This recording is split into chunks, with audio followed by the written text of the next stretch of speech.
खुदा बाप हम खुद को खाली करते हैं बाप जी, अपने गुनाहों का इकरार करते हैं, तौबा माफ़ी में जाते हैं बाप जी, ताकि बाप जी हमारे दिल साफ हों, ताकि जब तेरे कलाम का बीज हमारे दिल की ज़मीन पे पड़े तो बाप जी वो फल लेकर आए, यीशु नाम में आमीन। की अंजील चैप्टर 14 और आज का टॉपिक है जॉन द बैप्टिस्ट बीहेडेड, यूहन्ना बपतिस्मा देने वाले की मौत। 14 वर्स 1, उस वक्त चौथाई मुल्क के हाकिम हेरोदीस ने यीशु की शोहरत सुनी। At that time Herod the Tetrarch heard the report about Jesus and said to his servants। उस वक्त चौथाई मुल्क का हाकिम हेरोदीस, यहाँ पे हेरोदीस की बात हो रही है, जो चौथाई मुल्क का हाकिम, जिसका टाइटल इंग्लिश बाइबल में हम पढ़ते हैं टीटराक।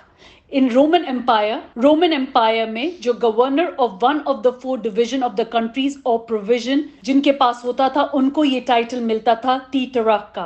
लास्ट हमने हेरोदीस का जिक्र चैप्टर 17 में पढ़ा। उस वक्त वो बात पूरी हुई जब यिर्मयाह नबी की मार्फत की गई थी कि रामा में आवाज सुनाई दी, रोना और बड़ा मातम। राखेल अपने बच्चों को रो रही है और तसल्ली कबूल नहीं करती, इसलिए कि वो नहीं। आमीन।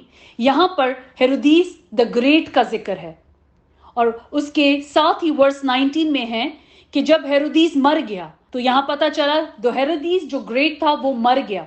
ये वही है जिसने किंगडम को, किंगशिप को पाने के लिए उसको लगा कि कोई उसका ताज, उसका कंट्री लेने उससे आ रहा है, क्योंकि he was the king of Judea, और उसको लगा कि अब जो आने वाला है, जो बादशाह आने वाला है, वो मेरी जगह को ले लेगा, और उसकी वजह से उसने दो और उसके अंडर के सारे बच्चों को मरवा दिया। ये थे Herod the great. Chapter 2 verse 22 में हम पढ़ते हैं, मगर जब सुना कि राकालेस जो कि हेरोड का बेटा, हेरोड द ग्रेट का बेटा था, अपने बाप हेरोदीस की जगह यहूदा में बादशाही करता है, तो वहां जाने से डरा और ख्वाब में हदायत पाकर गलील के इलाका में रवाना हो गया। इससे हमें पता चलता है कि अपनी बाप की गद्दी पे, अपने बाप के थ्रोन पे कौन बैठा?